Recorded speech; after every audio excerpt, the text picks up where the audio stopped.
మానసికంగా ధైర్యంగా ప్రశాంతత కావడానికి ధ్యానం కూడా అంతే అవసరం. కాబట్టి గజ్వేల్ పిరమిడ్ స్పిరిచువల్ సొసైటీ ఎంతవరకు అయినా కానీ ధ్యానం నేర్పించడానికి ఎక్కడికైనా వెళ్తుంది.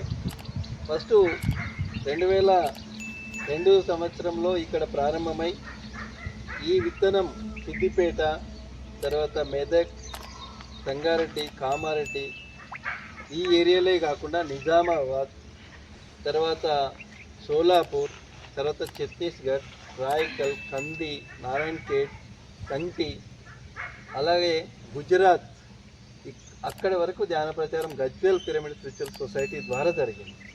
కాబట్టి ఈరోజు ధ్యాన ప్రచారంలో Siddipet pyramid spiritual society total దేశవ్యాప్తంగా తిరిగి ప్రచారం చేస్తున్నారు ఇక్కడ నేర్చుకున్న వాళ్ళు కూడా.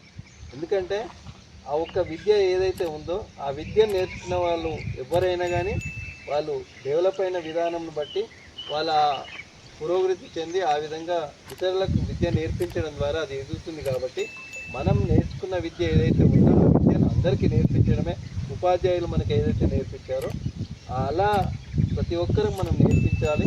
ధ్యానం గురించి ఇతరులకు చెప్పాలి మనం నేర్చుకున్నది. దానివల్ల పురోగతి సమాజం చాలా మంచిగా అయ్యే ఆలోచన ఏదైతే సార్ చెప్పాడో దాన్ని మనం తూచా తప్పకుండా మన వంతుగా సహాయం చేద్దాము. Thank you sir, thank you.